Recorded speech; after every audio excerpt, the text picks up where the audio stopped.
Umalma si dating Ombudsman Samuel Martires sa aligasyon na nakatanggap siya ng pera na idineliver umano ni Ramil Madriaga, ang nagpakilalang dating aide at bagman umano ni Vice President Sara Duterte. In the morning of December 20, 2022, Sara called me and she said, "Sir Ram, please coordinate with Colonel Nolasco. Meron tayong deliver sa San Pablo, Laguna at sa Ombudsman." Sara added, "Bawi tayo sa kanila." When we arrived, the guard gave a signal directing us to park in a specific area in the Ombudsman parking lot. Previously and upon direct instruction sa PRD. Sara, I've also delivered money to Ombudsman Samuel Martires or Tony Ryan, which I usually place inside an open trunk of a designated car.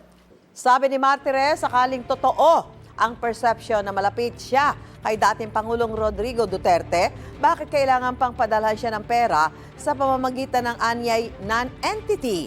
Wala rin daw saysay na padalhan siya ng pera ni VP Duterte dahil hindi naman daw siya personal na kakilala ng bise. Tinawag niyang inconsistent ang mga pahayag ni Madriaga.